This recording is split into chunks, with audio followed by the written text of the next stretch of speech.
meet, as Justice Ingram can tell you, maybe a goodly number of times before that case finally goes out and the final vote is taken.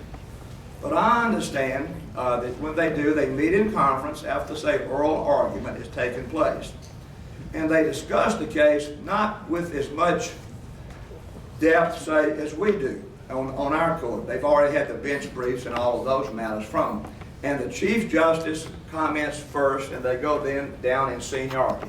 The next most senior justice speaks something, and then they do that. And then after that, an assignment of the case is made. And let's say it's 5-4. Now, we hear a lot about 5-4 decisions coming out of the U.S. Supreme Court, but the truth be told, I think under Chief Justice John Roberts, and we're trying to do this more on our court, let me say this too, as much as we can, try to come to a unanimous opinion as much as we can. But I would say 50% of the cases that come out of the U.S. Supreme Court are 9-0. And truthfully, in 2014, there was a turn that I think 2/3 of the opinions were unanimous. So you're seeing that, and I think that's one of the movements of the Roberts Court. But anyway, let's say it's a 5-4 vote. Chief Justice Roberts is in the majority. He, being the senior member of the majority, then assigns that case to one, or he keeps it, or assigns it to one of the other 4 members in the majority. And then the dissent is assigned by the senior member in the dissent. And that's how it's done. Now, what is the difference in the power on that? The power on that as opposed to our court is this.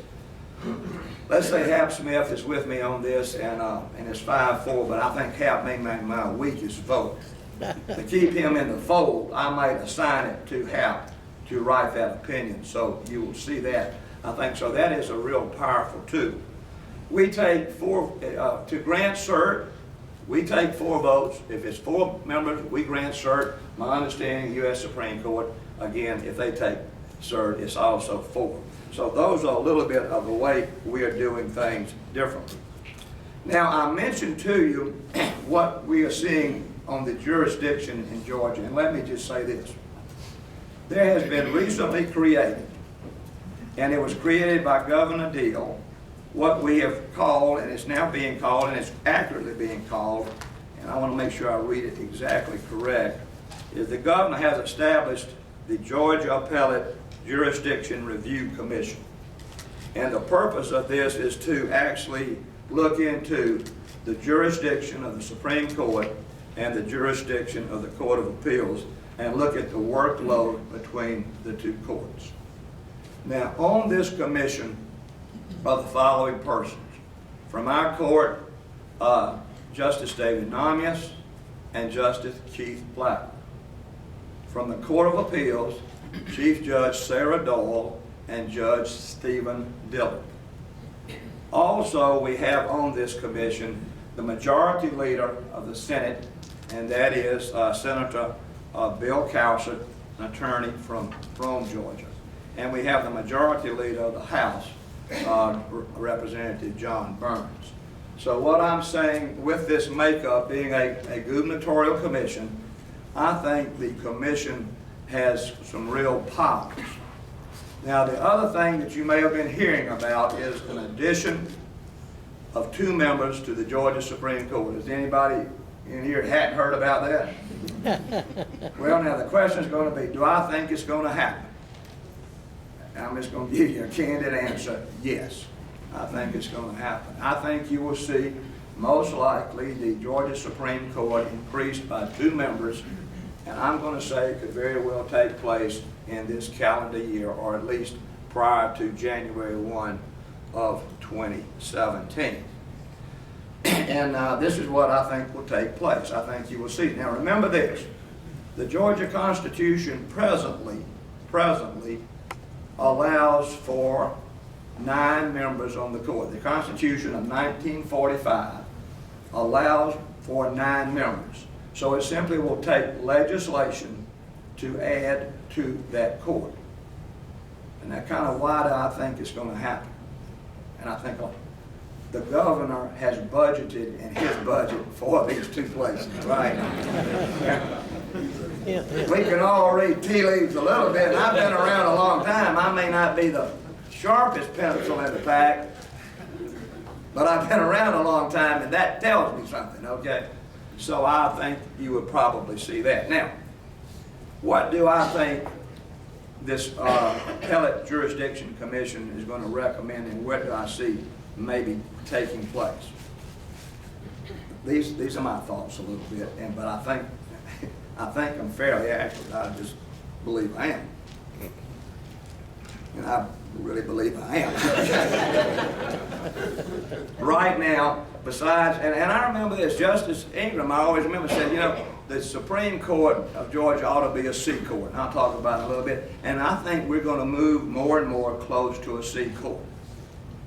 People don't remember this, but the 1983 Constitution of Georgia, the first draft, proposed that the civil jurisdiction that we have now on the Supreme Court be shifted to the Court of Appeals. It didn't take place, but so it goes back. So these discussions have been taking place for a long time, probably 40 years plus. But right now, we have cases involving wills. That jurisdiction is in the Supreme Court. I would not be surprised if you don't see that jurisdiction going to the Court of Appeals.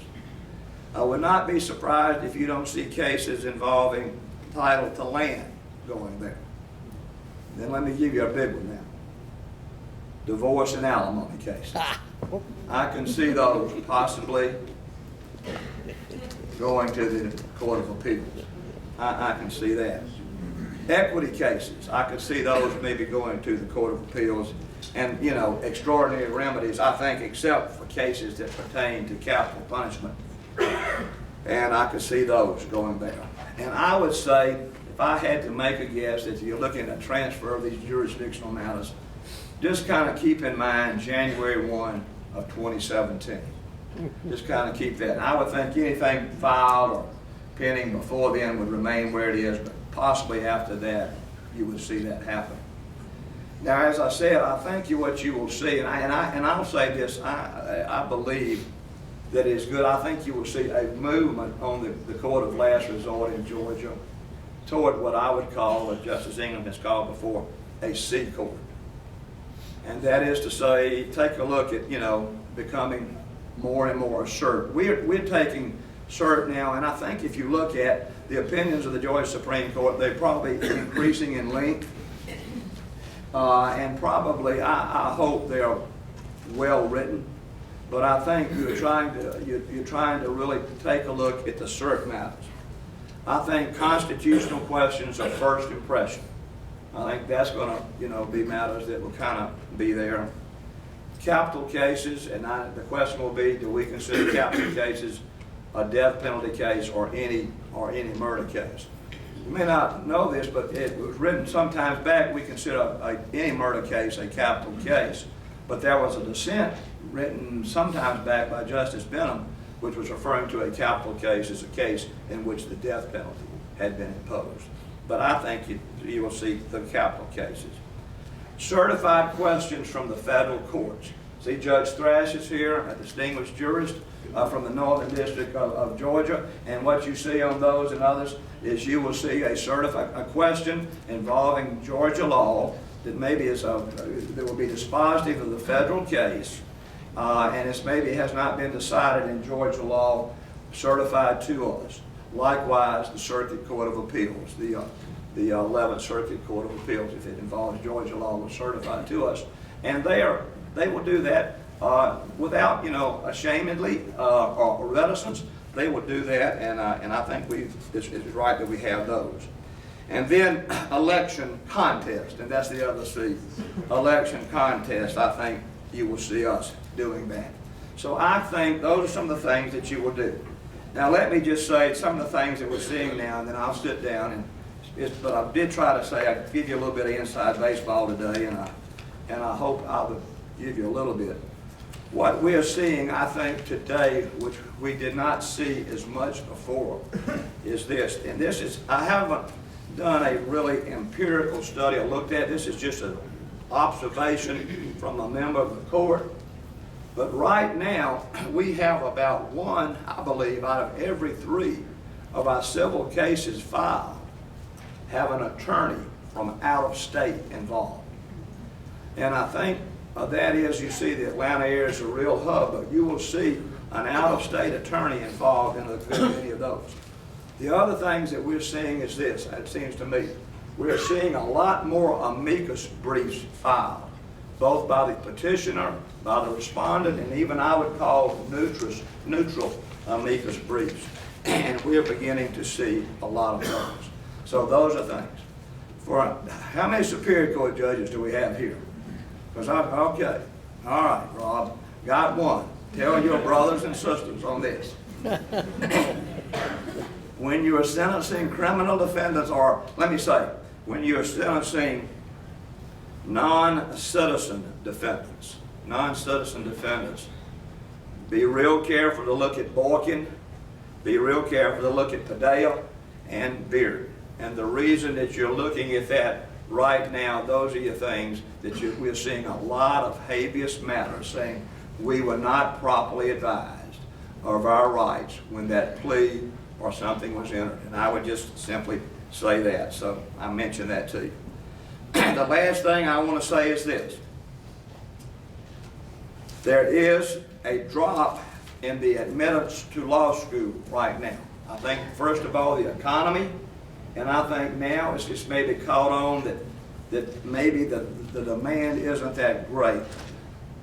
The model for the real big law firms years ago, I'm talking, the super-sized law firms, was the Cravath model out of New York City, where the pyramid to the top. With technology and all, you're not going to see this. And I believe this, even when times get really good, and let's all hope they get really good really soon. Again, I'm for everybody doing well. I don't know if you're going to see the hiring like you once did in the past. I get that from talking to people that you may not see the hiring that you take place. So right now, between 2010, when it kind of really kicked into law schools, and the first year law schools now, we're seeing right at 30% less people as 1Ls in law school now as we saw in 2010. And that's a dramatic drop. So I do that. We're also seeing some drops, and I'll talk to you about that later. I won't take your time on passage rates now, and I think there's some reasons for that too. The other thing that I would say there's a movement toward, and it hasn't gotten there yet, but you're seeing a movement. You're seeing it particularly the law schools. Some of them want it. The deans want it. The law professors want it. General counsel wants it. Military attorneys and all want it. Things of that as a movement toward a unified bar exam. Now, we don't have this in Georgia. Tom sits on the Board of Examiners and Board of Bar Examiners, and I'm also the liaison to the court there, and we don't. But some of our sister states, I think there are 19 states now that have the unified bar exam. And I'm going to speak to one of them tomorrow, one of that group of lawyers, judges from Alabama. But Tennessee, I think, has it in Alabama. So that is just something I think that you might be seeing a little movement toward. Well, I've taken all your time, but I did want to just tell you, let my home folks know what I thought maybe some changes that were coming, how we're kind of handling cases, and what I see maybe on the horizon in the not too distant future regarding jurisdiction in your appellate courts in Georgia. With that, I'm always glad to see home folks. Bob will tell you, I'm unashamedly, heck, I'm almost chauvinistic about Cobb County. I'm proud of Cobb lawyers, I'm proud of Cobb County, and I'm grateful for you, and it's nice to be here. And if I live long enough to retire, I'm 72, and if I can make it to end of August in 2018, I don't know what I'll do, but I just don't know if I just want to completely quit. So if Justice Ingram can get me one of those real good deals, and Rob can do it, or Congressman Dart, or somebody just, wants to give me a good deal. Now, I'll be honest with you, I don't want to have to work too hard.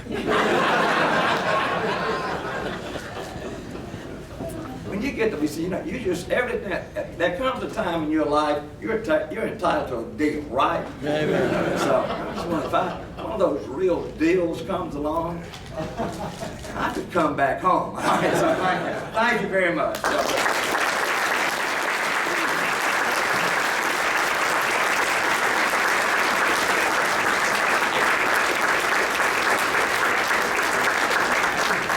Thank you, Justice Hines. And it's our tradition here in Cobb to give a Cobb County Bar Star to all of our speakers. You're very kind. Thank you.